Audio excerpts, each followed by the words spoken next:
নমস্কাৰ ND24 চাই থকাৰ বাবে আপোনালোকক সকলোকে ধন্যবাদ জনাইছো মই প্ৰাঞ্জল বৰা বৰ্তমান মই উপস্থিত আছো এখন বিশেষ দলংখন বাঁহৰ দলং দেখিছে আপোনালোকে ধৰিবই পাৰিছে আৰু এই বাঁহৰ দলংখন হৈছে টিয়ক বিধানসভা সমষ্টিত থকা এখন বাঁহৰ দলং আৰু জাজি নদীৰ ওপৰত আছে এই দলংখন এই যিখন দলং আছে এই দলংখনেই কয় টিয়কৰ উন্নয়ন কেনে ধৰণে হৈছে টিয়ক কোনমুখে গতি কৰিছে যোৱা 10টা বছৰ অনুপমা ৰাজখোৱাই কি কৰিলে কি নকৰিলে এই দলংখনেই কয় এতিয়া আজি হদৰাই সমষ্টিত আমি এই টিয়কৰ বিষয়ে কথা পাতিম হদৰাই সমষ্টিত আজি আমি টিয়ক কেনে ধৰণৰ হৈছে টিয়ক উন্নয়ন কিমান হৈছে টিয়কৰ ৰাজনীতি কোন দিশে গতি কৰিছে এই সকলোবোৰ কথা পাতিম কিন্তু তাৰ পূৰ্বে মই যিখন দলঙত উপস্থিত আছো সেই দলংখনেই পুনৰ কৈছো যে সেই দলংখনেই কয় টিয়কৰ উন্নয়ন কি হৈছে টিয়কৰ কোন দিশে গতি কৰিছে ৰাজ্য চৰকাৰে যে কৈ থাকে উন্নয়ন হৈছে এই উন্নয়নৰ কথাবোৰ উন্নয়নৰ বিষয়বোৰ কেনে ধৰণে হৈছে এই দলংখনে কিন্তু স্পষ্টকৈ প্ৰমাণ দিয়ে গতিকে বলক আজি আমি টিয়কৰ ৰাজনীতিৰ কথা পাতো টিয়কৰ ৰাইজৰ লগত কথা পাতিম টিয়কৰ ৰাজনৈতিক নেতাসকলৰ লগত কথা পাতিম আৰু আমি কথা পাতিম সাধাৰণ মানুহৰ সৈতে তেওঁলোকে ক'ব টিয়কত 2026ত কি হ'ব 2016ৰ দৰে আৰু 21ৰ দৰে হ'ব নে ইয়াত পৰিৱৰ্তন হ'ব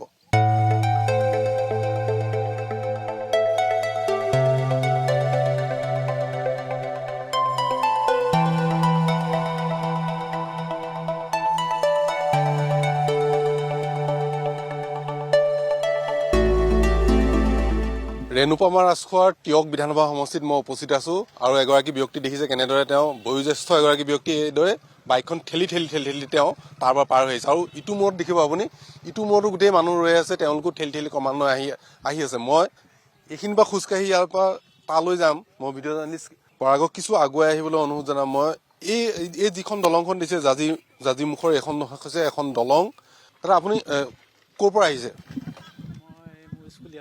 আপোনাৰ স্কুল ইয়াতে ৰেগুলাৰ সদায় এনেকে আহে সদায় এনেকে বাৰিষা কেনেকে আহে বাৰিষা ইয়াত নাও চলে আপোনাৰ ৰাতিপুৱা স্কুল যাব হলে এনেকে ঠেলি যায় আকৌ স্কুলৰ পৰা আহোঁতে এনেকে ঠেলি আহে এটা মানে ভয়াৱহ পৰিস্থিতি হয় বিধায়কে একো গুৰুত্ব দিয়া নাই চাগে মই ইমানকে নাজানো বাৰু মই ইয়াৰ স্থানীয় নহয় মানে জগদুৱা হয় আৰু এনেদৰে অহা যোৱা কৰে আপোনালোকে সদায় কৰি আছো আৰু বছৰ ধৰি আজি আমি আৰু জাজিমুখত আৰু যেতিয়ালৈকে জাজিমুখ নামটো যেতিয়ালৈকে নুগুছে তেতিয়ালৈকে সমস্যা নুগুচা নিচিনাই লাগিছে আমি যিমানখিনি সমস্যা পাৰাপাৰ হওঁতে যিটোবিলাক কষ্ট পাওঁ এই কষ্টক মানে চৰকাৰেও আমাক দাবী দাবাবিলাক আওকাণ কৰি আছে কৰিব লগা কামখিনি নকৰিব লগা কামখিনি কৰে ৰাস্তাৰ নামত একো চিন মোকাম নাই এইবিলাক গাঁৱৰ মানুহ কুঁৱা পানীৰ পৰা আদি কৰি ৰাস্তাৰ পৰা আদি কৰি একোটো মুঠৰ ওপৰত নাই সেইকাৰণে আমি চৰকাৰকো দাবী জনাওঁ যে এইবিলাক পিছপৰা অঞ্চলবিলাকৰ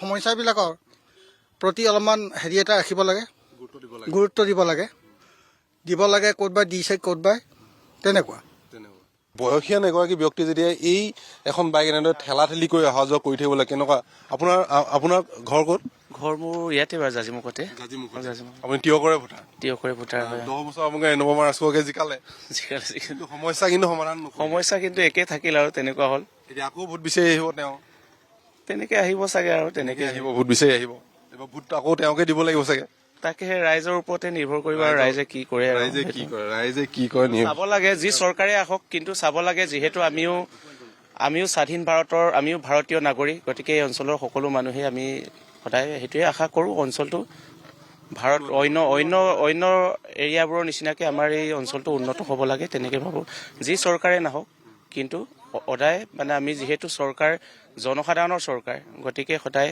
চাব লাগিব জনমুখী কামবোৰ আৰু যিবোৰ আমাৰ এতিয়া ক'বলৈ গ'লে যাতায়াতৰ অসুবিধাবোৰ আপোনালোকে দেখিছে সেইবোৰ চৰকাৰে অলপ চকু দিব লাগিব আৰু দি পেলাই এনেকে উন্নয়ন কৰক আগবাঢ়ক তেনেকে ভাবিছো আৰু ধন্যবাদ সেয়া দেখিছো মই জাজিমুখৰ এই অৱস্থা মই আপোনালোকক দেখুৱাইছো কেনেদৰে তেওঁলোকে অহা যোৱা কৰে আপোনালোকে চাওক এটা ফাল বেকা এটা ফাল ওখ চাপ আপুনি এই এনেদৰে মানে কিমান ভয়াৱহ এটা পৰিৱেশ মই দেখুৱাটো মানে থিয় হৈ থকাটোৱে জটিল মোক খুৰা আপোনাৰ আহকচোন আপোনাৰ কওকচোন আপোনাৰ ঘৰ ক'ত মোৰ ঘৰে জাজিমুখ মই স্থায়ী বাসিন্দাই এই দলংখন মানে আজি ধৰি লওক যুগ দিনৰ পৰাই ধৰি লওক আগতে অলপ পিছলৈ আছিলে ব্ৰহ্মপুত্ৰে খহাই অনাৰ পাছত আপোনাৰ ক্ৰমান্বয়ে ইয়াত পালেহি আৰু ৰাইজৰ সুবিধাতে কিমাননো হাত নাহে পাৰ কৰি থাকিব সেই দলংখন দি দিছে আৰু ৰাইজে নিজে বনাইছে ৰাইজে নহয় এজন ঘাটুৰি আছে আৰু দলংখনৰ পইচাটো ৰাইজে তুলিছে নে চৰকাৰে চৰকাৰ যিজন লেচি বা ঘাটুৰি তেখেতে নিজে বনাইছে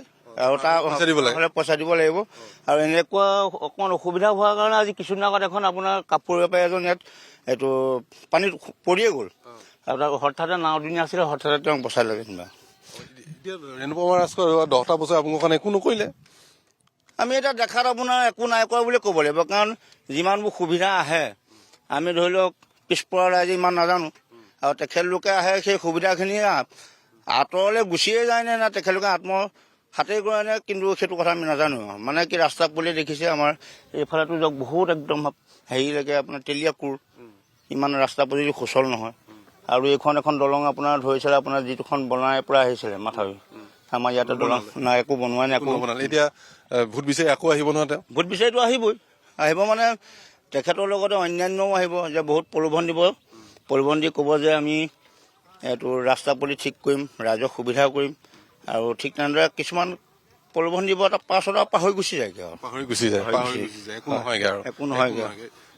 শিক্ষা এটা দিবনে বা নে আকৌ একেই? ৰাইজে এতিয়া যিমানখিনি জনাই জানিছে, কোনো কাকো বুজাব নালাগে, নহয় জানো? আজিকালি আপোনাৰ চব শিক্ষিত মানুহেই হ'ল, আৰু সেয়েহে আপোনাৰ ৰাইজৰ পাছে পাছে আমি যাম আৰু। কেনেকুৱা হয় বা এজিপি বিজেপি এজিপিয়ে হ'ব বুলি শুনিছো সমষ্টিটো, বা বিজেপিয়ে যায় নহওক, বিজেপি কংগ্ৰেছৰ মাজৰ যুঁজখন বা এজিপি বিজেপি ভাৰ্চেছ কংগ্ৰেছ হ'ব, যুঁজ এখন হ'ব। মানে কিয় হ'ব, আপোনাৰ ধৰি লওক সাধাৰণ বস্তু এটাই, মই এটা বাল্টি আজি কিছুদিনৰ আগত আপোনাৰ দৌৰাইছিলোঁ, এসপ্তাহৰ আগত দৌৰাইছিলোঁ, এইটো 300 টকা লাগে, এসপ্তাহৰ পাছত 250 টকা হ'ল। কাৰণ আপোনাৰ দিয়াৰ লগে লগে আপোনাৰ 10,000 টকা দিছে, এগৰাকী মহিলাক কত কোটি টকা দিবলগীয়া হৈছে। কিন্তু ৰাস্তা পদূলি ভাল কৰক, ৰাস্তা পদূলি ভাল কৰাত আমাৰ টকা পইচা যোৱা আপত্তি নাই। আপুনি বিয়া পাইছে, আপোনাৰ পৰিয়ালৰ আপোনাৰ মানুহগৰাকী আপুনি চলাৰ আপোনাৰ এটা সুবিধা আছে, কিন্তু এনেই মাহেকত আপোনাৰ 1200 1250 টকা দিছে, এজনী মানুহক 10,000কৈ টকা দিছে, এইখিনি এনেই অযথা টকা গৈছে। আৰু সেয়েহে ৰাইজৰ জ্ঞান বুদ্ধিয়ে ভোটটো বিচাৰ কৰিব লাগিব। বিচাৰ খুব ভাল কথা কৈছে। কেনেদৰে নিছে আপোনাৰ, মই এটা এঘৰ মানুহে এখন ফ্ৰিজ এটা কিনিলে, ফ্ৰিজটো কিনি নিবলৈ বিচাৰিছে। দেখিছে আপুনি এয়া হৈছে যিটো সমষ্টি তিয়ক, আপোনাৰ কৈ থাকে চৰকাৰে যে উন্নয়ন ঢেৰ হৈছে, সেয়া উন্নয়নৰ মই কিছু ৰূপ দেখুৱাইছোঁ। এইখন চাওক আপুনি, ফ্ৰিজটো নিবলগীয়া হ'ল, ফ্ৰিজটো কিনিছে ঘৰলৈ যাবলৈ বাবে, সেই ফ্ৰিজটো আকৌ এখন নাৱেৰে তেওঁলোকে নিবলগীয়া হৈছে। এইখন হৈছে বাঁহৰ দলংখন, এই বাঁহৰ দলংখনে তেওঁলোকে অহা যোৱা কৰি থাকিবলৈ, গোটেই পৰিৱেশ, আপুনি পৰিৱেশটো দেখিলে আচলতে ভয় খাব। এই অঞ্চলটো ইয়াত যেতিয়া কেবিনেট হৈছিলে, যোৰহাটত যেতিয়া কেবিনেট হৈছিলে, কেবিনেটতো এটা সিদ্ধান্ত লোৱা হৈছিলে। মই আমাৰ স্থানীয় সাংবাদিক অঞ্জন প্ৰকাশ বৰুৱা আছে, মই তেওঁৰ পৰা এটা কথা জানিব বিচাৰিম যে ইয়াত এখন কেবিনেট হৈছিলে, কেবিনেটত এটা সিদ্ধান্ত হৈছিলে, সিদ্ধান্তটোৰ সন্দৰ্ভত কওকচোন কি আছিলে?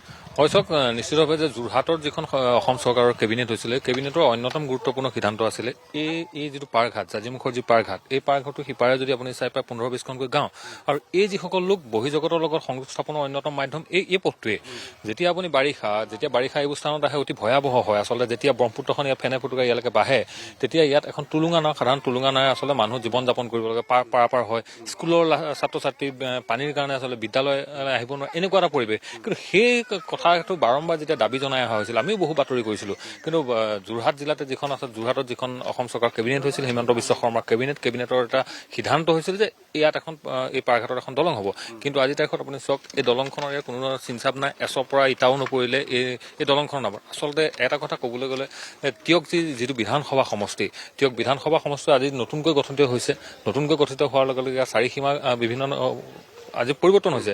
কিন্তু যদি চাবলৈ যায় পুৰণা যিটো তিয়কৰ এই মূলত এই যিটো অঞ্চল যে জাজিমুখ, এটা নৈপৰীয়া অঞ্চল, ইয়াত বাৰিষা সময়ত মানুহৰ দুখ দুৰ্গতি কি হয় আমি বাৰম্বাৰ দেখাই আছোঁ। কিন্তু এই অঞ্চলবোৰত প্ৰকৃততে কিন্তু কোনো ধৰণৰ তেনেকুৱা ধৰণৰ কিন্তু ডেভেলপমেণ্ট আমি দেখিবলৈ পোৱা নাই। আৰু নিশ্চিত এই ইছ্যুবোৰে কিন্তু এই অনাগত যিটো নিৰ্বাচনটো কিন্তু এটা নিৰ্ণায়ক কিন্তু ভূমিকা পালন কৰিব। মই এটা ৰাজনীতিৰ দুটা কথা আপোনাক সুধি লওঁ। যিহেতু দলংখনৰ থিয় হৈ আছো, ৰাজনীতিৰ কথাটো হৈছে যে এইবাৰ তিয়কৰ ৰাজনীতিটো কেনেধৰণৰ হ'ব?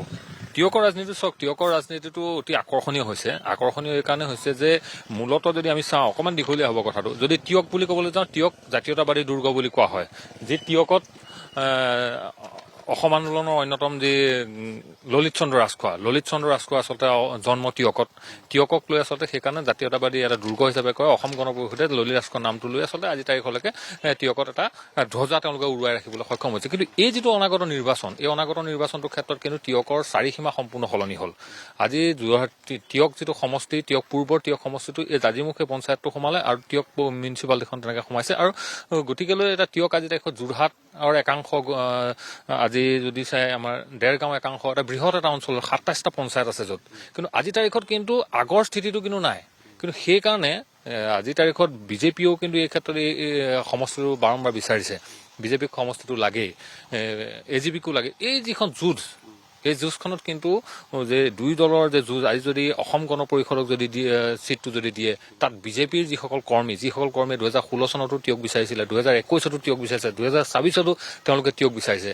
যদি সমষ্টিটো অসম গণ পৰিষদক দি দিয়ে, তেতিয়া সেই যিসকল মানে কৰ্মী তিনিবাৰ বঞ্চিত ক'বলৈ গ'লে, সেই বঞ্চিত কৰ্মীসকল আচলতে কিমান অসম গণ পৰিষদক সহায় কৰিব, সেইটো কিন্তু এটা প্ৰশ্ন আছে। আৰু যদি অসম গণ পৰিষদক বিজেপিক টিকটটো দিয়ে, তেতিয়াও কিন্তু বহুখিনি কথা আহিব যে অসম গণ পৰিষদৰ যি কেইবাটাও ভাগ হৈ গ'ল। ইয়াত ৰেণুপমা ৰাজখোৱাৰ এটা ভাগ আছে, ইয়াত ভৱেন ভৰালীৰ এটা কিন্তু তাত অংশ দেখিছোঁ, যোৰহাটৰ যিজন অসম গণ পৰিষদৰ যিজন সভাপতি জিলা হয় তেখেতৰো এটা ভাগ। এই যিবোৰ ভাগ, এই ভাগবোৰে আচলতে বিজেপিক কিমান সহায় কৰিব, এই কথাবোৰ কিন্তু যথেষ্ট ধৰণৰ কিন্তু মানুহৰ মাজত চৰ্চা। তো এই আলোচনাবোৰৰ মাজত, এই অৰিখিনিৰ মাজত কিন্তু বহু সময়ত কংগ্ৰেছৰ পল্লৱী শইকীয়া যিগৰাকী প্ৰাৰ্থীগৰাকী কিন্তু যদি ওলাইও গুচি যায়, তাতো কিন্তু আচৰিত হ'বলগীয়া কিন্তু কথাটো আচলতে তেনেকুৱাই।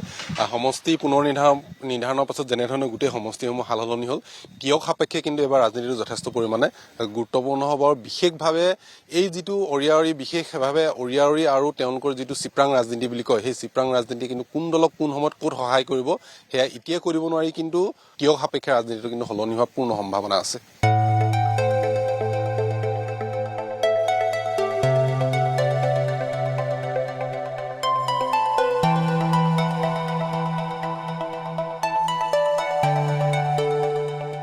ইয়াত 2026 চন আৰু উন্নয়নৰ যি যজ্ঞ চলি আছে, সেই যজ্ঞ চলি থকা বছৰ। আৰু এই উন্নয়নৰ যি যজ্ঞ চলি আছে, সেই উন্নয়নৰ যজ্ঞৰ মই এটা দৃশ্য আপোনালোকক দেখুৱাইছোঁ। এয়া হৈছে পূৰ্বৰ ডেৰগাঁও বৰ্তমানৰ তিয়ক, পূৰ্বৰ ডেৰগাঁও ভৱেন্দ্ৰনাথ ভৰালী অগপ বিধায়ক, এতিয়া তিয়কৰ বৰ্তমানৰ বিধায়কগৰাকী হৈছে ৰেণুপমা ৰাজখোৱা বিধায়িকা অগপ। দুগৰাকী অগপৰ বিধায়কে প্ৰতিনিধিত্ব কৰা এইটো হৈছে মালোৱালী পথটো কেনেধৰণৰ এটা অৱস্থা আপুনি চাওকচোন। গোটেই পথটো কি মানুহ কেনেধৰণে আহিছে দেখিছে আপুনি, দৃশ্যত দেখিছে। বিজেপি চৰকাৰ চলি আছে, বিজেপি অগপৰ চৰকাৰ চলি আছে, বিজেপি অগপৰ চৰকাৰ চলি থকাৰ দিনৰ এইটো ৰাজপথ, আৰু এইটো পথে নিতৌ শ লোক অহা যোৱা কৰে। অথচ আমি কৈ আছোঁ যে উন্নয়ন সকলোফালে উন্নয়নৰ অশ্বমেধ চলিছে, উন্নয়নে আকাশ চুইছে, উন্নয়নে গগন চুইছে বুলি আমি কওঁ। কিন্তু তাৰ পাছৰ ছবিখন চাওকচোন আপুনি। এই মুহূৰ্তত এতিয়া খৰালিকাল, এয়া হৈছে মাৰ্চ মাহ, আৰু এই মাৰ্চ মাহত এয়া হৈছে যোৰহাটৰ তিয়ক বিধানসভা সমষ্টিৰ অন্তৰ্গত মালোৱালী পথৰ এইটো দৃশ্য। আপুনি গাড়ীখন আহিছে চাওক, এই দৃশ্যটো দেখাৰ পিছত ক'ব পাৰিবনে ক'ৰবাত উন্নয়ন হৈছে বুলি? কেনেবাকৈ ক'ব পাৰিবনে যে উন্নয়নৰ অশ্বমেধ হৈছে, উন্নয়নে গগন চুইছে, উন্নয়নে আকাশ চুইছে বুলি ইয়াত ক'ব পাৰিবনি? এই ৰাস্তা হৈ আছে নেকি? আপুনি চাওকচোন, সমগ্ৰ ৰাস্তাটো, গোটেই ৰাস্তাটো গোটেই ৰাস্তাটো বোকা, কদৰ্যময় এটা ৰাস্তা, ভগা, গোটেই ৰাস্তাটো ভাঙি শেষ। কোনো ধৰণৰ এখন গাড়ী ভালকৈ চলিব নোৱাৰে। কোনোবা যদি ৰোগীয়া প্ৰসূতি এই ৰাস্তাৰে আহিবলগীয়া হয়, তেওঁলোকৰ অৱস্থা নোহোৱা এটা পৰিৱেশৰ সৃষ্টি হ'ব। চাওকচোন কিমান বিপদসংকুলভাৱে তেওঁলোকে অহা যোৱা কৰে। ৰাস্তাটো চাওকচোন আপুনি, আপুনি কেনেধৰণে ৰাস্তাটো অহা যোৱা কৰি আছে, দেখিলে মানুহ ভয় লগা এটা পৰিৱেশ। ইয়াৰ পাছত যদি আমি কওঁ ইয়াত যদি উন্নয়ন হৈছে, তেনেহ'লে মানুহে আচলতে হয়তো হাঁহিব, কাৰণ ইয়াত যদি উন্নয়ন হৈছে বুলি কয় মানুহে হাঁহিব। মই ৰাস্তাটো ইটো পাৰ, দুগৰাকী যুৱক, ইয়াৰ হয়তো খুব সম্ভৱ এই অঞ্চলৰে যুৱক হ'ব, ব্যক্তি হ'ব, তেওঁলোকৰ সৈতে মই কথা পাতিব বিচাৰিছোঁ। পানী অনা নিয়া কৰি দাদা, আপোনাৰ ঘৰ ইয়াতে নেকি? হয়। আপুনি এই অঞ্চলৰ বাসিন্দা? হয়। ৰাস্তাটো এনেকুৱাই নে? ৰাস্তাটো কি ক'ম এতিয়া, আমি মানে দুখিত আৰু এতিয়া চৰকাৰলৈ। এতিয়া কৈ মানে আমনি লাগিছে। এতিয়া সেইটো 980 মিটাৰ ৰাস্তা, আপোনাৰ ড্ৰেইনো বনাইছে। আজি 1.5 বছৰতে 100 মিটাৰমান ড্ৰেইন বনিছে। তাকো ড্ৰেইনত নিজৰ JCB উঠিলেই তেহেঁতৰ ড্ৰেইন ভাঙি গৈছে অলৰেডি। আৰু যিটো ধৰক ঢালাইত আপোনাৰ ইউজ কৰিব লাগে কানাঘাটৰ বালি, তেওঁলোকে ইউজ কৰিছে ভোগদৈ বালি। ঢালাইত একচুৱেলি ভোগদৈ বালি ইউজ নকৰেই, তেওঁলোকে ড্ৰেইনত ইউজ কৰিছে ভোগদৈ বালি। বাং কোৱাৰ স্বত্তেও তেওঁলোকে নামানে আৰু ৰাস্তাটো এই বিসংগতি এই অৱস্থা হৈ আছে। উন্নয়নৰ স্বৰূপটো লাই পইছে আচলতে। উন্নয়নৰ ফোপোলা স্বৰূপ এইটোৱে এতিয়া, তাতকৈ আৰু মানে দুখ লগা বিষয় এইটোৱে, মানে আমাৰ যিটো মানে বহু সংখ্যক লোক মানে এইটো ৰাস্তাত অহা যোৱা কৰে, বহুত কেইবা মানে শ গাঁও আছে এইটো ৰাস্তাতে মানে অহা যোৱা কৰে। এতিয়া মানে স্কুলৰ ল'ৰা ছোৱালীৰ পৰা ধৰি মানে যাবলৈ এতিয়া কিছুমান গাড়ীত যাব নোৱাৰে, খোজকাঢ়ি যোৱা মানুহ আছে, খোজকাঢ়ি মানে যাবলৈ নোৱাৰিছে ইয়াত। খোজকাঢ়ি যোৱাটো দৰে চাইকেল চলোৱা আৰু খোজকাঢ়ি যোৱা দুইটা আচলতে বিপদ। এতিয়া মানে গাড়ী এখন আহি গ'লে এতিয়া কাৰোবাৰ গাত মানে চিটিকনি পৰিছে, এতিয়া তাৰ ওপৰতো ধৰক মানুহৰ লগত এটা মানে বিভ্ৰান্ত সৃষ্টি হৈ গৈছে। আৰু এই আপোনালোকৰ পূৰ্বৰ বিধায়ক আছিলে ভৱেন্দ্ৰনাথ ভঁৰালী, এতিয়া বিধায়িকা ৰেণুপমা ৰাজখোৱা, এই দুইজন অকমান্য বিধায়ক কেতিয়াবা আহিছেনে? এই আমাৰ দেখা নাই বাৰু আজিলৈকে দেই। এইটো ৰাস্তাত আজিলৈকে বিধায়ক ডেকা সমষ্টিৰ বিধায়ক আছিলে মানে ভৱেন ভঁৰালী ডাঙৰীয়া, আজিলৈকে উপস্থিত দেখা নাই, ৰেণুপমা বাইদেউ দেখা নাই। এতিয়া কি হয়, এতিয়া নতুনকৈ ইলেকশ্যন হ'ব, তাৰ এতিয়া কি হয়, এতিয়া ৰাইজে তাৰ সুব্যৱস্থা ল'ব আৰু। কওকচোন কি হৈছে ৰাস্তাটো কি হৈছে? ৰাস্তাটো আমিতো নাজানো, ঠিকাদাৰক ঠিকা দিছে। আজি এইটো এবছৰে 100 মিটাৰে হৈছে আৰু তাৰ বাহিৰে কাম নাই হোৱা। মানে দুৰ্নীতিৰ যে কোনো সীমা নাই সেইটো আমাৰ বিজেপি চৰকাৰে পুৰা দেখুৱাই দিছে। এইখন ৰাস্তা বাৰে বাৰে ইমান এক্সিডেণ্ট হৈ থাকে, বৰষুণ দিলে এনেকুৱা জৰাজীৰ্ণ অৱস্থা, ৰ'দত মানুহে ওলাব নোৱাৰে, উশাহ ল'ব নোৱাৰে, ধূলিৰ কাৰণে বেমাৰ হৈছে দুনিয়া। মানে দুৰ্নীতি কৰিবলৈ কোনো বাট এৰাই নাই। এই ড্ৰেইনটো বনাইছে আপোনালোকে দেখিছেনে? বিগত এবছৰ পাৰ হ'ল এনেকৈ আছে বনাই, আপোনাৰ 3জন লেবাৰ লগাব, 4জন লেবাৰ লগাব, তেনেকৈ মানে একো শেষ কৰিব নোৱাৰা হৈছে তেওঁলোকে। মানে পৰিৱৰ্তন বুলি যে কৈছে, এই ব্ৰিজখনৰ সিফালে কিবা কিবি কৰিছে যদি গম পোৱা নাই, অকল ফ্লাইঅভাৰটো বনাই দিলে পৰিৱৰ্তন নহয়। মানে এইখন আমাৰ যোৰহাটৰ main road, Jorhat connected main road, আৰু এইখনৰ এনেকুৱা অৱস্থা। বিশেষকৈ 2 কিলোমিটাৰ ৰাস্তা দলঙো লাগে। এই 2 কিলোমিটাৰ ৰাস্তাটো কেলে কাম কৰিব পৰা নাই? আজিতো পিচ কৰিলে, এবাৰ পিচ কৰিলে, পিচ কৰাৰ পাছত আকৌ মানে ভাঙি খান্দি জেচিবিয়ে গোটেই উকটি পেলালে। সেইবিলাক কি হৈছে? নিৰ্বাচন আহি আছে, এই নিৰ্বাচন আহি আছে, ভৱেন্দ্ৰনাথ ভঁৰালী এবাৰ নাহে, তিয়কৰ ৰেণুপমা ৰাজখোৱা নহ'ল, ৰেণুপমা ৰাজখোৱা যদি নাহে, তেওঁৰ লগত ঘূৰি ফুৰা শইকীয়া উপাধিগৰাকীটো আহিব আপোনালোকৰ ওচৰলৈ ভোট বিচাৰি। তেতিয়া আপোনালোকে কি ক'ব? যোৱাত তেওঁতো ক'ব নোৱাৰে যে 2024 চনৰ পৰা তেওঁলোকে বিধায়ক এই অঞ্চলটোৰ। 2024 চনৰ পৰা বুলি ক'বলৈ গ'লে এইখন আগতে আমাৰ তিয়ক সমষ্টিত আছিলে। তিয়ক সমষ্টিত থকা তেওঁৰ বিধায়কেও একো নকৰিলে, ৰেণুপমা ৰাজখোৱা একো নকৰিলে। এতিয়া ইলেকশ্যনৰ 2 দিনমান আগত নামঘৰত গৈ পেলাই বেনাৰ এখন লগাই পেলাই 3 লাখ টকাৰ আমি সাহায্য দিছোঁ বুলি ক'লে মানুহক জাকত জিলিকাই দেখুৱাই একো লাভ নাই। ৰাইজৰ হকে কাম কৰিব লাগিব, আৰু কাম নকৰিলে কোনো ভোট নাপায়। আমাৰ মানুহবোৰে, অসমৰ মানুহখিনি ইমান মূৰ্খ নহয় যেন 1200 টকা 9000 টকা যোনখিনি অৰুণোদয় আঁচনি পাইছে সেইখিনিত ভুল যাব, বুজিছে নাই? আৰু মোদী চৰকাৰ আহি পেলাই এইখনটো বাদেই দিয়ক। এতিয়া যোৱাকালি পৰহি নিউজত চাইছোঁ, আমাৰ যোনটো আমি ভগৱান বুলি পূজা কৰোঁ, আমাৰ হিয়াৰ আমাৰটো জুবিন গাৰ্গৰ দেখিছে সমাধিস্থলটো, আমাৰ বৌয়ে গৈ পেলাই তাতে ত্ৰিপাল তৰি আছে। সেয়াই আমাৰ উন্নতি কৰিছে, সেয়াই আমাৰ মানে হেৰি কৰিছে চাইন্স টেকনলজি। গেছ নাই, লাইন শাৰী পাতি আছে মানুহে, ড্ৰেইনৰ পৰা গেছ বনাই আছে। এতিয়া মোদীয়ে ড্ৰেইনৰ পৰা গেছ বনাই আছে। এয়া পৰিৱৰ্তন কৰি আছে, আৰু পৰিৱৰ্তন নহ'ব। বিজেপি চৰকাৰ থকালৈকে আমাৰ একো পৰিৱৰ্তন নহয়। তেওঁ আমাৰ ঋণৰ বোজা মানুহৰ গাত দি দিছে, সেই ঋণৰ বোজা দি পেলাই মহিলাকেইজনীক ব্যৱসায় বনাব বিচাৰিছে, মূৰ্খ বনাব বিচাৰিছে। মহিলাখিনি বহুত টেঙৰ হৈছে। এতিয়া দিয়াই চব ল'ব লাগে আৰু নিজৰ ইচ্ছামতে ভোট দিব লাগে, যেন আমাৰ নিজৰ কামখিনি হ'ব লাগে। মই কোনো দলৰ সমৰ্থন কৰা নাই এতিয়া, কিন্তু আমাৰ ৰাইজৰ হকে কাম হ'ব লাগে, আৰু ৰাইজৰ হকে কাম নকৰিলে একো কাম নাই। ৰজাৰ শাসন চলাই লাভ নাই ইয়াতে। সেয়াই তিয়কত 2026 কি হ'ব সেই সন্দৰ্ভত আমি কথা পাতি আছিলোঁ যিহেতু, গতিকে এইবাৰ আমি তিয়কৰ অগপৰ যি ৰাজনীতি কি হ'ব সেই সন্দৰ্ভত আমি কথা পাতিবলৈ চেষ্টা কৰিম। মোৰ লগত আছে তিয়ক যোৰহাট জিলা সভাপতি সৌৰভপ্ৰাণ বৰা। মই তেওঁৰ সৈতে তিয়কৰ ৰাজনীতিৰ সন্দৰ্ভত কিছু কথা পতাৰ চেষ্টা কৰিছোঁ। মই প্ৰথমতে আপোনাৰ পৰা জানিব বিচাৰিম, এইবাৰ তিয়কত পূৰ্বতে আপোনালোকৰ বিধায়িকা এগৰাকী আছিলে, কিন্তু তিয়ক সমষ্টিটোৰ অৱস্থা খুবেই বেয়া। কিন্তু যেনেধৰণৰ উন্নয়ন হ'ব লাগিছিলে, কাষৰীয়া সমষ্টিসমূহ যেনেধৰণৰ উন্নয়ন হৈছে তেনেধৰণৰ উন্নয়ন কিন্তু হোৱা নাই। আপোনালোকৰ চৰকাৰো আপোনালোকৰ হৈছে, বিধায়কগৰাকীও আপোনালোকৰে আছিলে। কিন্তু আচলতে ওপৰলৈ পানী ছটিয়ালে নিজৰ গাতেই পৰে। আপুনি যিখিনি কথা কৈছে, এজন ৰাজনৈতিক কৰ্মী হিচাপে আৰু ৰুলিং পাৰ্টীৰ জিলাখনৰ সভাপতি হিচাপে সঁচা কথাখিনি ক'ব লাগিব যে আমাৰ এই সমষ্টিটো বৰ দুৰ্ভগীয়া এইবাবে যে আমি বহু বছৰ ধৰি এইটো SC ৰিজাৰ্ভেশ্যনত আছিলে আমাৰ। তাৰপিছতে সমষ্টি যেতিয়া পুনৰ নিৰ্ধাৰণ হ'ল, পুনৰ নিৰ্ধাৰণৰ পাছতে আমাৰ এই সমষ্টিটো দেৰগাঁও, যিটো পুৰণা দেৰগাঁও সমষ্টি 14খন পঞ্চায়ত টিয়কৰ লগত সংলগ্ন হ'ল। টিয়কৰ 5খন পঞ্চায়ত আৰু নগৰ সমিতি লৈ, আৰু লগতে যোৰহাট সমষ্টিৰ 7খন পঞ্চায়ত সংযোগ হৈ এইটো নৱগঠিত টিয়ক সমষ্টি হ'ল। আৰু এইবাৰ আমি কিছুমান কথা দেখিলোঁ যে 2 বছৰ আগতে এই সমষ্টিটোৰ কাম বোলে ৰেণুপমা ৰাজখোৱা বাইদেৱে কৰিব। আকৌ আমাৰ যিজন বিধায়ক 14খন জেকেটৰ আণ্ডাৰত থকা আমাৰ ভৱেন ভঁৰালীয়ে কয় মইহে উন্নয়ন কৰিম। কিন্তু যোনেই নকৰক, কিন্তু আজি আপুনি হয়তো দেখি আহিছে আমাৰ যিটো বাইপাছৰ, এতিয়া নগৰৰ পৰা মাত্ৰ 3 কিলোমিটাৰ নীলগড় এই এটা অঞ্চল, আৰু সিটো প্ৰায় 1.5 কিলোমিটাৰ হয়। সেই পথছোৱা আপুনি অৱস্থাখিনি অসমত ক'তোৱে হোৱা নাই নেকি। আৰু এই ৰাস্তাটোৱে হ'ল আগৰ দেৰগাঁও সমষ্টি। এইটো ৰাজহাড় বুলি ক'লেও বেছি কোৱা নহয়, কাৰণ ইয়াত 1000তকৈ অধিক গাঁও বাসিন্দা এইফালে অহা যোৱা কৰে, আৰু মাজুলীৰ মানুহ এইফালে অহা যোৱা কৰে।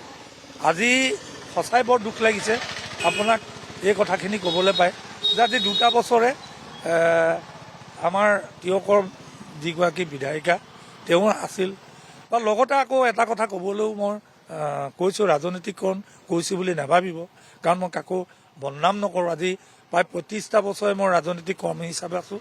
মাত্ৰ যোনেই ভাল কাম কৰে তেওঁকে সমৰ্থন দিয়া এজন মই ব্যক্তি, যিহেতু মই ৰাজনৈতিক কৰ্মীও নহয়, এজনে সামাজিকভাৱে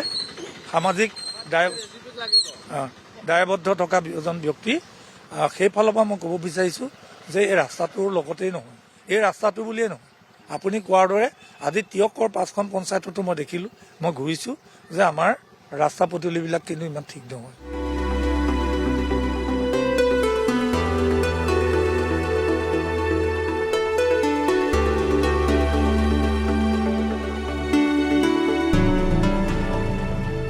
টিয়কৰ নেউল গাঁৱত উপস্থিত আছোঁ, আৰু নেউল গাঁৱৰ মই অহাৰ যিটো পথটো, সেই পথটো দেখিলে আপোনালোকে আচলতে ভয় খাব, কাৰণ গোটেই ৰাস্তাটোৱে সম্পূৰ্ণৰূপে ইমান বেয়া, ইমান তথৈবচ যে ৰাস্তাটো অহা যোৱা কোনো ধৰণৰ পৰিৱেশ নোহোৱা এটা অৱস্থাৰ সৃষ্টি হৈছে। শেহতীয়াকৈ চৰকাৰে কৈছে যে উন্নয়ন হৈছে, সকলো ৰাস্তা পদূলি আমি সকলো বনালোঁ বুলি কৈ আছে, কিন্তু টিয়কৰ যদি ভিতৰত সোমায় আপোনালোকে তেতিয়াহ'লে হয়তো ভয় খাই যাব যে উন্নয়ন বোলা বস্তুটো ইয়াত কোনো ধৰণৰ কোনো কাৰণতে কোনো সময়তে স্পৰ্শ কৰা নাই। পূৰ্বৰ দেৰগাঁও সমষ্টিৰ ভিতৰত আছিলে এই মই যি স্থান উপস্থিত আছোঁ নেউল গাঁৱৰ এই অঞ্চলটো, আৰু এতিয়া দেৰগাঁৱৰ পৰা টিয়কলৈ সোমালে। পূৰ্বতে ভৱেন ভঁৰালী আছিলে, তেওঁ 2টা বছৰ এই সমষ্টিটো এই অঞ্চলসমূহক তেওঁ প্ৰতিনিধিত্ব কৰিছিলে। তাৰপিছত এতিয়া 2টা বছৰ তেওঁ প্ৰতিনিধিত্ব কৰিছে ৰেণুপমা ৰাজখোৱাই। কিন্তু ৰেণুপমা ৰাজখোৱাই হওক বা ভৱেন ভঁৰালীয়ে হওক, এই দুগৰাকী বিধায়কে কিন্তু কোনো কাৰণতে এই অঞ্চলটোৰ কোনো উন্নয়ন সাধন নকৰিলে। 2016ৰ পৰা যদি আপুনি এতিয়ালৈকে চায় 2026লৈকে 10টা বছৰ এই অঞ্চলটো পিছ পৰিয়ে থাকিলে, উন্নয়নৰ কোনো কাৰণতে স্পৰ্শ নকৰিলে, যাৰ বাবে আজি এই অঞ্চলটোত আপুনি যদি আহিবলগীয়া হয় এটা ভয়াৱহ পৰিৱেশৰ সৃষ্টি হয়। কাৰণ আপুনি যদি যোৰহাট টাউনৰ পৰা এই অঞ্চলটো আহিবলগীয়া হয় প্ৰায় আধা ঘণ্টাতকৈ বেছি সময় লাগে।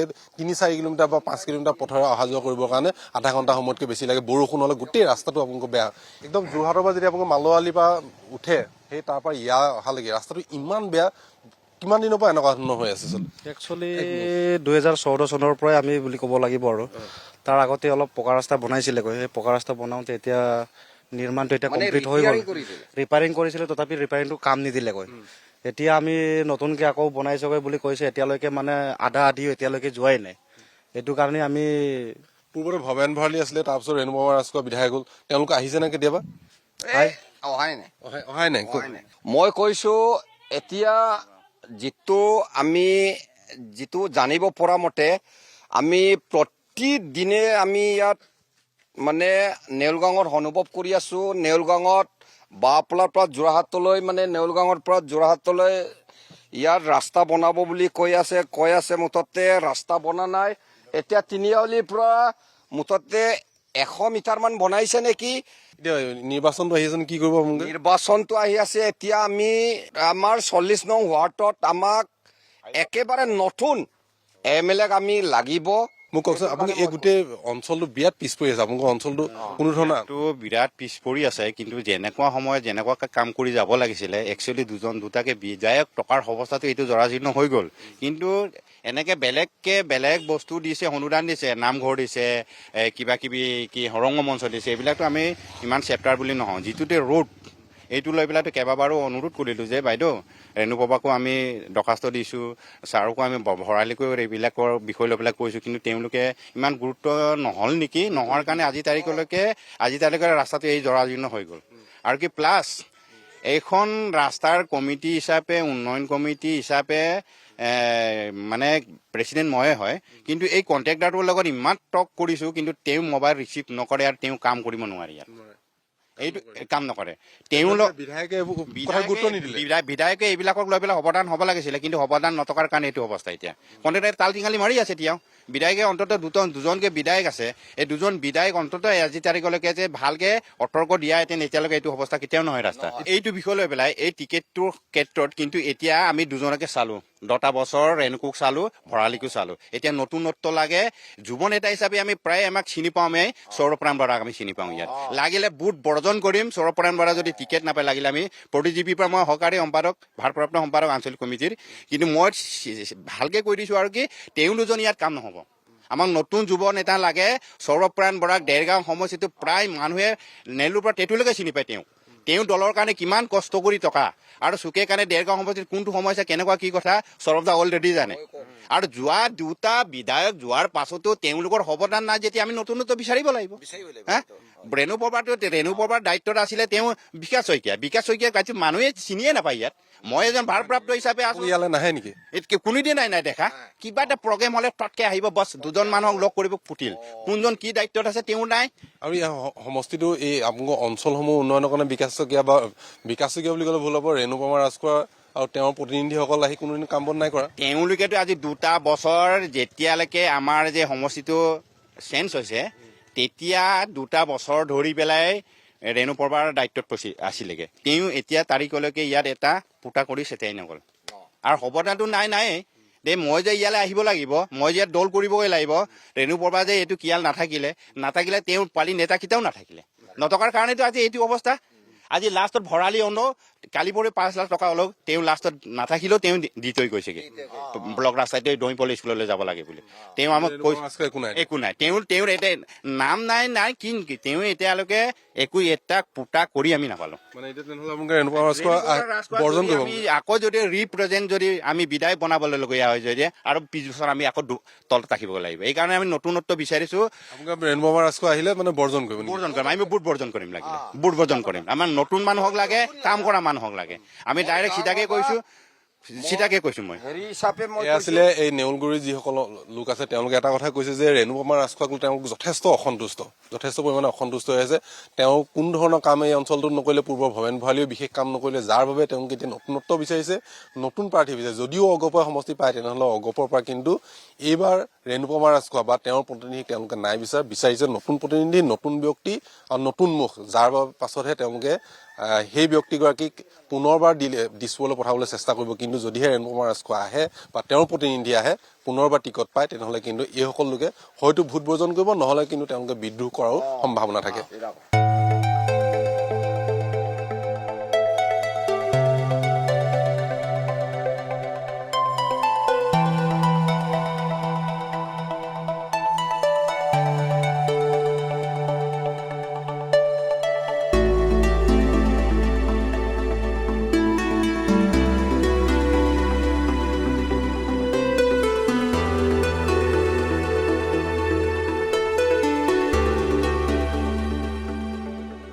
তিয়কৰ কেইবাটাও দৃশ্য আমি আপোনালোকক দেখুৱালো। মালোৱালীৰ সেই ৰাজপথটো দেখুৱালো। এতিয়া জাজিমুখৰ যিখন দলং, মানুহ কেনেদৰে বিপদজনকভাৱে অহা যোৱা কৰে, সেই দৃশ্যসমূহ দেখুৱালো। এতিয়া কিছু তিয়কৰ ৰাইজৰ সৈতে কিছু কথা পতাৰ আমি চেষ্টা কৰিম, যাতে তেওঁলোকে কি কয় নকয়, 26ক লৈ তেওঁলোকৰ কেনেকুৱা ধৰণৰ আশা আকাংক্ষা আৰু সমান্তৰালভাৱে বিধায়কগৰাকী কি কৰিছে, তেওঁলোকৰ বাবে কি নাই কৰে, এই কথাখিনি আমি পতাৰ চেষ্টা কৰিম। দাদা, আপোনাৰ নামটো কওকচোন কি? আলফ্ৰেড আলী। আপোনাৰ ঘৰ ইয়াতে নে? ঘৰ ইয়াতে। এই নিৰ্বাচনটো আহি আছে, এই যুঁজখন কেনেকুৱা হ'ব বুলি ভাবিছে? যুঁজখন ইয়াততো বিজেপিয়ে হৈ আছে, বিজেপিয়ে ভাল হৈ আছে, বিজেপিয়ে আগবাঢ়িছে। হয়, বিজেপিয়ে আগবঢ়াৰ সম্ভাৱনা আছে। নামটো কি তোমাৰ? মোৰ ৰিতম দত্ত। ঘৰ ইয়াত? ঘৰৰ মোৰ তিয়কতে।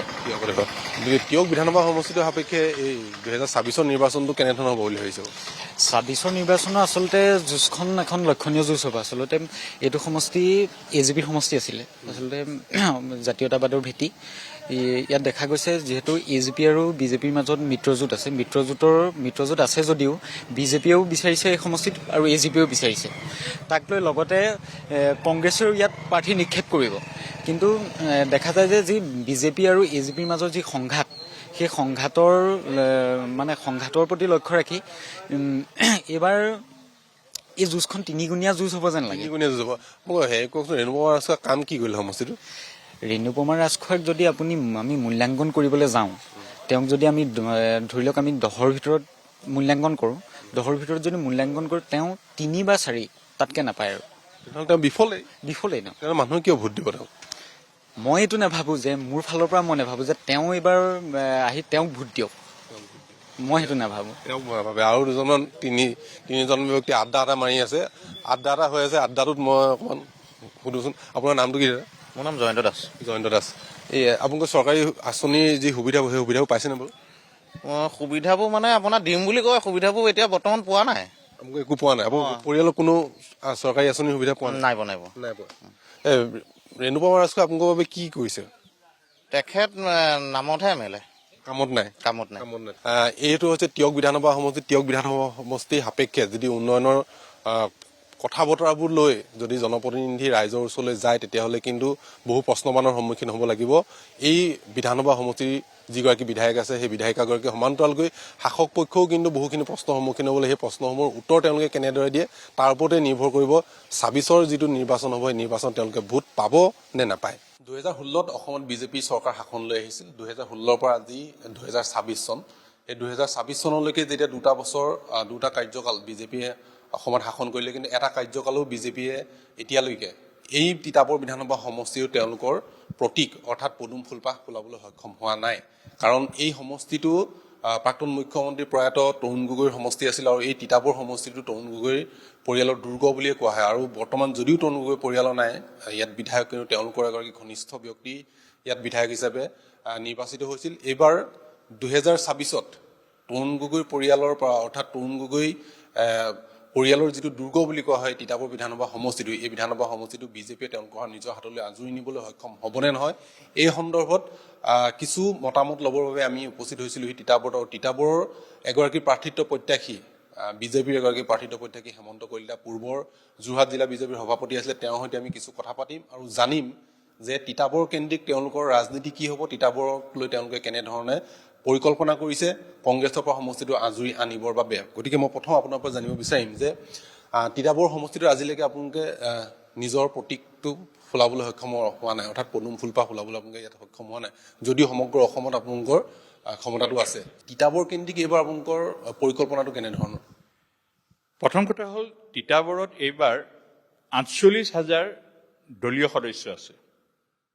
যিটো মই জিলাৰ সভাপতি থাকোঁতে তিতাবৰত মই বিশেষ উদ্যোগ লৈ 48 মেম্বাৰ কৰাইছোঁ। তাৰ উপৰি আমি ইয়াত 26খন পঞ্চায়তৰ ভিতৰত 25খন পঞ্চায়তত আমাৰ প্ৰেচিডেণ্ট আৰু কাউন্সিলৰ আছে। 4টা তিতাবৰত জিলা পৰিষদ আছে আৰু 4টাই ভাৰতীয় জনতা পাৰ্টি। তিতাবৰত এখন পৌৰসভা আছে, সেইখন ভাৰতীয় জনতা পাৰ্টীৰ নেতৃত্বাধীন পৌৰসভা। যোৱাবাৰ মই নিৰ্বাচন খেলোঁতে ইয়াত মাত্ৰ এজন সভাপতি আছিল আৰু 2জন কাউন্সিলৰ আছিল। তাৰ বিপৰীতে আজিৰ মুহূৰ্তত 25জন সভাপতি আছে। যোৱাবাৰ আমি নিৰ্বাচন খেলোঁতে 72জন মেম্বাৰ আছিল, এতিয়া 238জন আমাৰ পঞ্চায়ত সদস্য আছে। সকলোতকৈ গুৰুত্বপূৰ্ণ 48,000 সদস্যৰে পৰিপূৰ্ণ এইটো তিতাবৰ বিধানসভা সমষ্টি। 4টা মণ্ডলেৰে পৰিপূৰ্ণ, বিভিন্ন কাৰ্যকৰ্তাৰে পৰিপূৰ্ণ। আমাৰ যিটো সৰ্বক্ষণীয়া কৰ্মী বুলি কয়, তেনেকুৱা সৰ্বক্ষণীয়া কৰ্মীয়েই আমাৰ ইয়াত এতিয়া 4,000তকৈ ওপৰ আছে। যদি তিতাবৰত নিৰ্বাচনী ৰণকৌশল ৰচনা কৰা হয়, তেনেহ'লে তিতাবৰৰ যিটো ভোট পৰিব এইবাৰ, যিসকলে ভোট দিব, তাৰ ন্যূনতম 70% ভোট আমি পাবলৈ সক্ষম হওঁ। নেশ্যন ফাৰ্ষ্ট, দল ছেকেণ্ড, ছেল্ফ থাৰ্ড, যিটো আপোনালোকে সূত্ৰ আপোনালোকৰ, হয়, এই সূত্ৰটো সকলো ক্ষেত্ৰতে প্ৰযোজ্য হয় জানো? কোনো সংগঠনৰেই সূত্ৰবিলাক 100% কাৰ্যকৰী নহয়, যি সংগঠনৰে নহয়। শিক্ষাৰ সংগঠনেই হওক, সি সাহিত্যৰ সংগঠনেই হওক, সি ৰাজনীতিৰ সংগঠনেৰে হওক বা অন্যান্য যিকোনো সামাজিক সংগঠনৰে হওক। কিন্তু তিতাবৰৰ সামাজিক জীৱনে যোৱা দুটা চৰকাৰত অন্তৰ্ভুক্ত নোহোৱাৰ যিটো বেদনা, এই বেদনা এতিয়া নাইকিয়া কৰিবৰ কাৰণে সম্পূৰ্ণৰূপে ইচ্ছুক।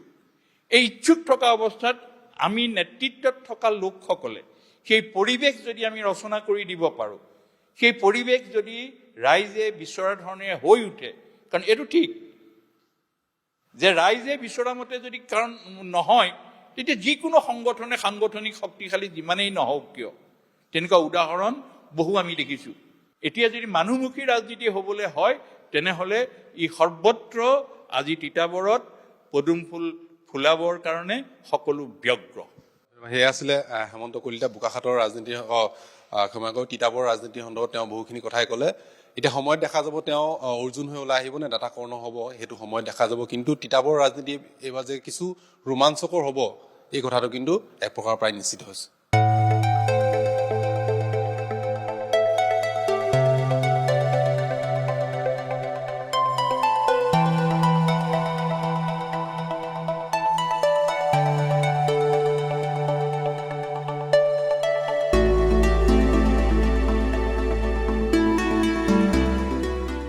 জিলাৰ যোৰহাট বিধানসভা সমষ্টিটোৰ পাছতে যিটো তিতাবৰ বিধানসভা সমষ্টি, সেই তিতাবৰ বিধানসভা সমষ্টিটো অন্যতম এটা হাই প্ৰফাইল সমষ্টি। এই সমষ্টিটোত এইবাৰ বিজেপিয়ে নিজৰ হাতলৈ নিবৰ বাবে তেওঁলোকে এটা ব্যতিক্ৰমী কৌশল অৱলম্বন কৰিছে। সেই কৌশলৰ এটা অংশস্বৰূপ হৈ পৰিছে ধীৰাজ গোৱালা, আৰু ইতিমধ্যেই আটছাৰ প্ৰাক্তন সভাপতি হিচাপে ধীৰাজ গোৱালাই বিজেপিত যোগদান কৰিছে। আৰু বিজেপিত যোগদান কৰাৰ পিছত তেওঁ এতিয়া টিকট প্ৰত্যাশী। এইবাৰ ধীৰাজ গোৱালাই কেনেধৰণৰ বিজেপিক সমষ্টিটো উদ্ধাৰ কৰাৰ ক্ষেত্ৰত কেনেধৰণৰ ভূমিকা ল'ব, এই ক্ষেত্ৰত আমি কথা পাতিবলৈ তেওঁৰ ওচৰলৈ আহিছোঁ। তেওঁৰ পৰাই জানিব বিচাৰিম যে সমষ্টিটো আমি ঘূৰি এটা লেখ বুজি পাইছোঁ যে আপোনাৰ পপুলাৰিটিটো কিন্তু সেইমতে আছে, গতিকে কেনেধৰণে আশা কৰিছে? মই তিতাবৰৰ বৰ্তমানৰ যিটো পৰিৱেশ নাইবা বৰ্তমানৰ তিতাবৰৰ যিটো ৰাজনৈতিক যিটো ইয়াতে বাতাবৰণ, তিতাবৰ সঁচা অৰ্থত ক'বলৈ গ'লে বৰ্তমান তিতাবৰে শাসকীয় দলৰ লগত থাকিব বিচাৰে। আৰু তিতাবৰৰ ৰাইজে বিচাৰে যে ডক্টৰ হিমন্ত বিশ্ব শৰ্মা দেৱৰ সৈতে অন্যান্য সমষ্টিৰ যেনেকৈ উন্নয়ন হৈছে, ঠিক তেনেকৈ তিতাবৰো উন্নয়ন হ'ব লাগে। তিতাবৰ আমি ক'বলৈ মোৰ তিতাবৰৰ মই ভাবোঁ যে মই কোনো নেতা নহয়, মই তিতাবৰৰ এজন ঘৰৰ ল'ৰা, ইয়াৰে ল'ৰা মই দীৰ্ঘদিন অসম চাহ জনজাতি ছাত্ৰ সন্থাত থাকোঁতেও মোৰ যিহেতু ঘৰ তিতাবৰ ৰাইজৰ লগত এটা সুসম্পৰ্ক আছিল। আৰু এতিয়াও মই এজন ঘৰৰ ল'ৰা হিচাপে তিতাবৰৰ ৰাইজৰ কাষ চাপিছোঁ, তিতাবৰৰ ৰাইজৰ আকুণ্ঠ মৰম পাইছোঁ, আশীৰ্বাদ পাইছোঁ। যাক লৈ মই আশা কৰোঁ যে নিশ্চিতভাৱে 2026ত তিতাবৰৰ ৰাইজ শাসকীয় চৰকাৰখন লগতে ডক্টৰ হিমন্ত বিশ্ব শৰ্মাৰ উন্নয়নৰ যিটো যাত্ৰা তিতাবৰে লাভ কৰিবলৈ তিতাবৰো সহযাত্ৰী হ'ব, তেনেকুৱা এটা ধাৰণাই মোৰ হৈছে। আৰু মই ভাবোঁ তিতাবৰৰ কাৰণে অত্যন্ত গুৰুত্বপূৰ্ণ আজি তাৰিখত, কাৰণ তিতাবৰৰ উন্নয়নৰ ক্ষেত্ৰত অসমৰ আটাইতকৈ পিছপৰা সমষ্টিসমূহৰ এটা হৈ আছে। গ্ৰামাঞ্চলৰ ৰাস্তা পথ যদি আপুনি চাই, গ্ৰামাঞ্চলৰ ৰাইজৰ খোৱা পানীৰ কথাই আপুনি কওক, এতিয়াও তিতাবৰত বাঁহৰ খুঁটাৰে ইলেক্ট্ৰিচিটি যায়। এতিয়াও তিতাবৰ মানুহে ইলেক্ট্ৰিক কানেকশ্যনৰ কাৰণে আমাক অনুৰোধ কৰে। আৰু মোৰ এটা কথা অত্যন্ত দুখ লগা কথা, যিটোক মই ভাবোঁ যে মই নিজেই ব্যক্তিগত জীৱনত, সামাজিক জীৱনত মই সেই কথাটোক লৈ মই অত্যন্ত উদ্বিগ্ন। তিতাবৰৰ আপুনি গাঁৱত গ'লে এজন নহয় এজন এনেকুৱা পেচেণ্ট পাব, যিজন পেচেণ্টে কয় যে মই আমুক তাৰিখে মই কেমো ল'বলৈ যাম, আপোনালোকে গাড়ী এখন ঠিক কৰি দিব পাৰিব নেকি? এই যে আৰ্ছেনিকযুক্ত পানী তিতাবৰৰ বাকীয়ে খাব লগা হৈছে, তাৰ পৰিণামটো তিতাবৰৰ ৰাইজে লাহে লাহে ভুগিবলৈ আৰম্ভ কৰিছে। আৰু যিটো মই ভাবোঁ যে অত্যন্ত আমাৰ সমগ্ৰ তিতাবৰৰ কাৰণে এইটো খুব এটা ডাঙৰ সমস্যা, আৰু এই সমস্যাবিলাক সমাধানটো হ'ব লাগিব। ৰাজনৈতিক ক্ষেত্ৰখনত আৱেগৰ ঢৌ তোলাটো বহুত সহজ, ৰাজনৈতিক ক্ষেত্ৰখনত এটা নতুন নেৰেটিভ তৈয়াৰ কৰি কোনোবাক জিকোৱাৰ পথ সহজ কৰি দিয়াটো বহুত সহজ। কিন্তু তিতাবৰবাসীয়ে ইমান দিনে ভুগি থকা সমস্যাবিলাক মই সমাধান কৰাটোহে মূল লক্ষ্য হ'ব লাগিব, আৰু সেইটো কথা তিতাবৰ ৰাইজে বুজি পাইছে এইবাৰ। আৰু যাৰ কাৰণে মই ভাবোঁ যে 2026 তিতাবৰ বিজেপিৰ লগত থাকিব। ধন্যবাদ। সেয়া আছিলে ধীৰাজ গোৱালা, আটছাৰ প্ৰাক্তন সভাপতি আৰু বৰ্তমান বিজেপি ধীৰাজ গোৱালাই তিতাবৰত নিৰ্বাচন খেলিব। আৰু তিতাবৰত নিৰ্বাচন খেলাৰ লগে লগে তিতাবৰৰ পৰিৱেশটো কেনেধৰণৰ হ'ব সেয়া আমি অহা 9 এপ্ৰিলত দেখিম। কিন্তু তাৰ পূৰ্বে বতাহ ছাতি কেনেধৰণে বলিছে আমি যিহেতু ৰাইজৰ বিভিন্ন ধৰণৰ ৰাইজৰ কাষলৈ যাম, সেয়া লাগিলে চাহ বাগানৰ শ্ৰমিকেই হওক বা চাহ বাগানৰ ভোটাৰেই হওক, গাঁৱৰ বিভিন্ন লোক আছে, সেই লোকসকলৰ মাজলৈ যেতিয়া আমি যাম তেতিয়া আপোনালোকে দেখা পাব যে ধীৰাজ গোৱালাৰ পপুলাৰিটি কিমান বা আন যিসকল প্ৰাৰ্থী আছে, সেয়া লাগিলে কংগ্ৰেছৰ প্ৰাৰ্থীসকলৰ পপুলাৰিটি কিমান, সেয়া আপোনালোকে দেখিলেই গম পাব আৰু বুজি পাব তিতাবৰত 2024ত কি হ'ব।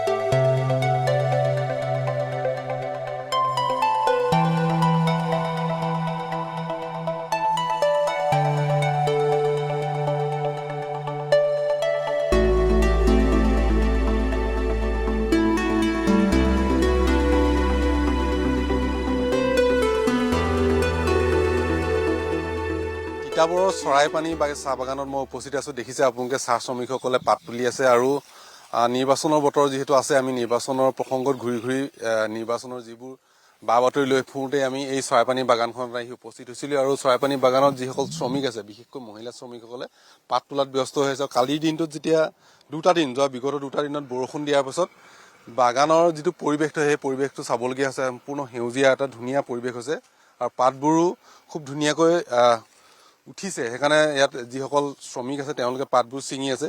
আপোনালোকে কেতিয়াৰ পৰা, ৰাতিপুৱাৰ পৰা আপোনালোকে পাতবোৰ ছিঙেনে বাইদেউ? ৰাতিপুৱাৰ পৰা ছিঙে? দিনটোত কিমান মান ছিঙে আপোনালোকে?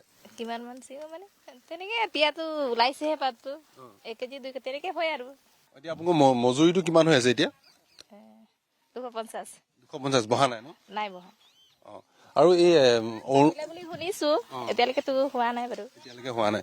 আপোনালোকৰ এই যিবোৰ 5,000 টকাটো পাইছিলে নাই চৰকাৰে যিটো দিলে? পাইছো। 5,000 টকা পাইছে। আৰু এই আপোনালোকৰ মাটি পট্টা যিটো কথাটো আছিলে, মাটি পট্টাটো পালে নাই? পাইছেনে? দিছে, এতিয়ালৈকে হোৱা নাই বাৰু। কাগজটো দিছে, হোৱা নাই মানে হ'বগে আৰু? হয়, হ'বগে। এতিয়া নিৰ্বাচনটো আকৌ আহিছে, এতিয়া কি হ'ব এতিয়া নিৰ্বাচন এবাৰ? বিজেপি যাব নে কংগ্ৰেছ যাব নে বেলেগ কোনোবা যাব? এইটোতো গম নাপাওঁ আৰু। বাইদেউ আপুনি অৰুণোদয় পাইছে নাই পোৱা? অৰুণোদয় পাইছে?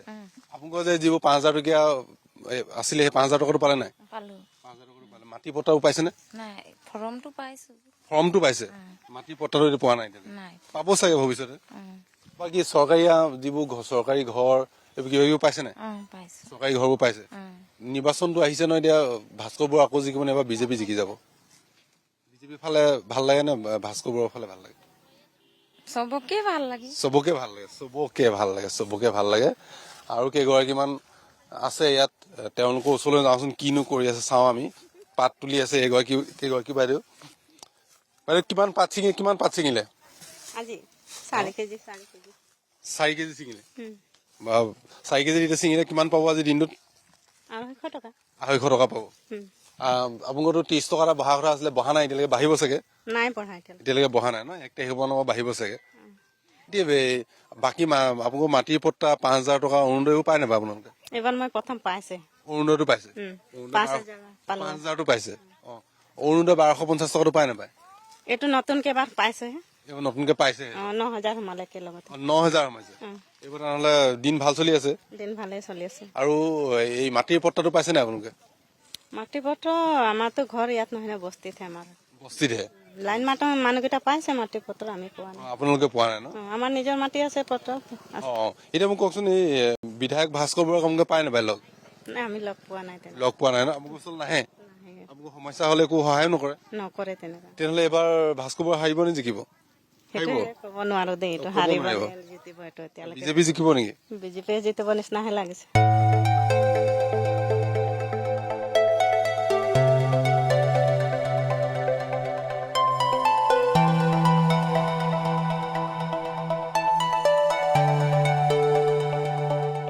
তিতাবৰত 2021ৰ পুনৰাবৃত্তি হ'ব নে নতুন কিবা এটা হ'ব, এই কথাটো জানিবৰ বাবে তিতাবৰত আমি উপস্থিত হৈছোঁ।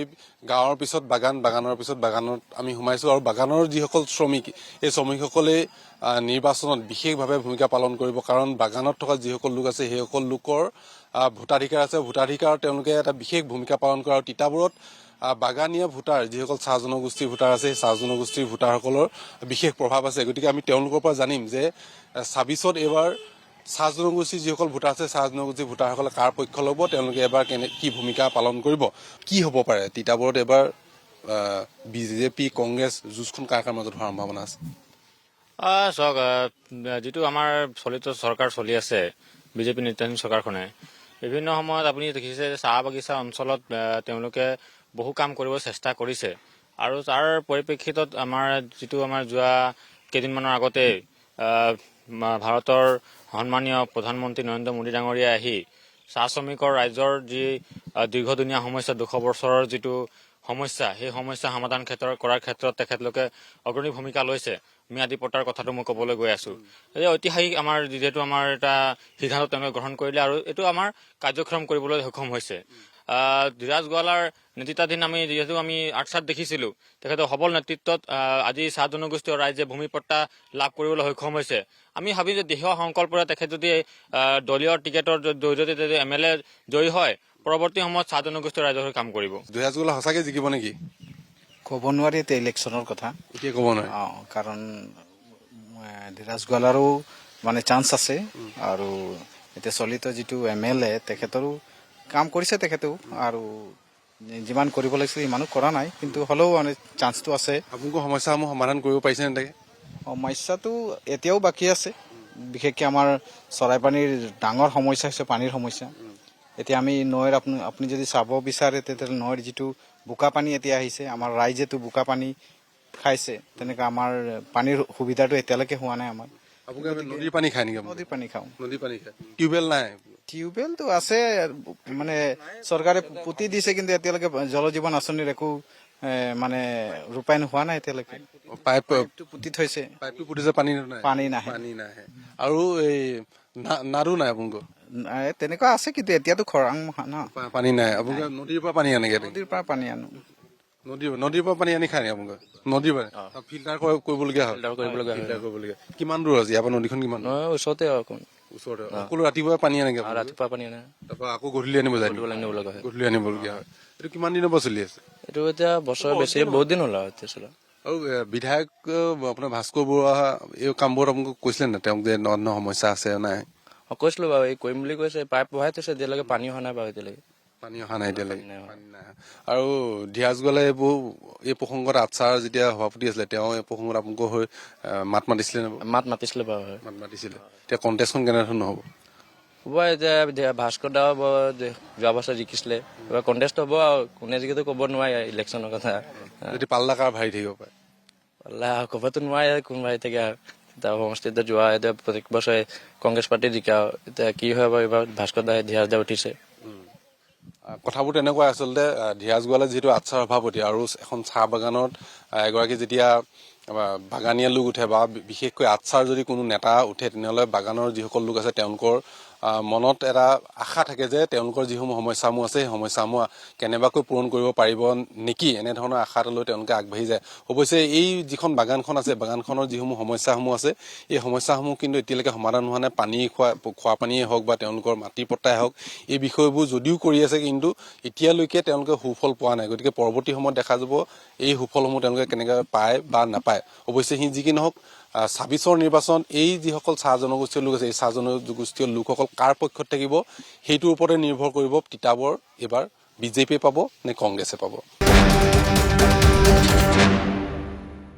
মই কিছু সময় পূৰ্বে যেতিয়া আপোনালোকৰ পূৰ্বৰ যোৰহাট জিলা বিজেপিৰ সভাপতি হেমন্ত কলিতাৰ কথা পাতোতে তেওঁ এটা কথা ক'লে যে সমাজ জীৱনে যিগৰাকী ব্যক্তিক বিচাৰিছে তেনে এগৰাকী ব্যক্তিৰ বিৰুদ্ধে যদি যায় তেতিয়াহ'লে ফলাফলটো খুব ভাল নহ'বও পাৰে বুলি তেওঁ এটা ইংগিতপূৰ্ণ বক্তব্য ৰাখিছে। ঠিক একে ধৰণৰ অৰ্থ এটা আমি আপোনাৰ বক্তব্যটো বিচাৰি পাইছো। কথাটো কিয় হৈ আছে? আচলতে এনেকুৱা ধৰণৰ, আজি ভাৰতীয় জনতা পাৰ্টীত ধৰি লওক আমি তিতাবৰত এই আজি যিটো স্তৰত আহিছে, এই স্তৰটোলৈ অহাৰ ক্ষেত্ৰত ভাৰতীয় জনতা পাৰ্টীত আমাৰ প্ৰতিজন নিষ্ঠাবান কৰ্মীৰ অৱদান আছে। ধৰি লওক আজিৰ দিনটোত আজি কোনোবা এজন কৰ্মীৰ কাৰণে এই অৱস্থালৈ অহা নাই। বহু দিনৰ পৰা ধৰি লওক একদম তৃণমূল পৰ্যায়ত আপুনি যি সময়ত ধৰি লওক ভাৰতীয় তিতাবৰত আপোনালোকে জানেই যে এইটো মাননীয় মুখ্যমন্ত্ৰী তৰুণ গগৈ ডাঙৰীয়াৰ সমষ্টি আছিলে। গতিকে মাননীয় তৰুণ গগৈ ডাঙৰীয়াৰ যি সময়ত তিতাবৰত ধৰি লওক তেখেত মুখ্যমন্ত্ৰী, তিতাবৰৰ পৰা মুখ্যমন্ত্ৰী। গতিকে তেনে মুহূৰ্তত এই ভাৰতীয় জনতা পাৰ্টীৰ দলটো এই তিতাবৰত খপনি পুতিছে। গতিকে তেনে মুহূৰ্তত কৰ্ম কৰি থকা কিছু ব্যক্তিৰ পৰা আহি আহি আহি আহি আজি ধৰি লওক 2016 চনত যদিও ভাৰতীয় জনতা পাৰ্টীৰ চৰকাৰ হৈছে, ভাৰতীয় জনতা পাৰ্টীৰ চৰকাৰ হৈছে যদিও কিন্তু তিতাবৰে সেই ভাৰতীয় জনতা পাৰ্টীৰ অংশীদাৰ হ'ব পৰা নাই। 2021তো একেধৰণে ভাৰতীয় জনতা পাৰ্টীৰ ধৰি লওক চৰকাৰত অংশীদাৰ হ'ব পৰা নাই। কিন্তু তেনে মুহূৰ্ততো কোনো ধৰি লওক কাৰ্যকৰ্তাই মনোবল নাভাঙি দলটো শক্তিশালী কৰাৰ স্বাৰ্থত সেৱা আগবঢ়ায়। গতিকে তেনে মুহূৰ্তত দলটো একদম শক্তিশালী এটা স্থিতিত, আৰু সেই শক্তিশালী স্থিতিটোত ধৰি ৰখাত মানুহখিনিয়ে জনজীৱনৰ লগত সম্পৰ্ক স্থাপন কৰিছে। গতিকে জনজীৱনৰ লগত সম্পৰ্ক স্থাপন কৰাৰ কাৰণে দলটো ভেটি আজি মজবুত। কিন্তু আজি ধৰি লওক হঠাৎ আপুনি যিটো কথা কৈছে, কোনো ব্যক্তি যদি মানে তেখেত ধৰি লওক যেনেকে যোনেই নহওক মানে সেইটো কোন আমি ব্যক্তি বিশেষৰ নাম ক'ব বিচৰা নাই। গতিকে কোনোবা যদি আহি তেখেতে জনজীৱনৰ ভিতৰত সোমাবলৈ, জনতাৰ ভিতৰত সোমাবলৈ এটা সময় লাগিব। গতিকে জনজীৱনৰ ভিতৰত সোমাবলৈ যিটো সময় বা যিটো পৰিৱেশ, সেই পৰিৱেশটো হয়তো মানে ইমান কম সময়ৰ ভিতৰত সম্ভৱ নহয়।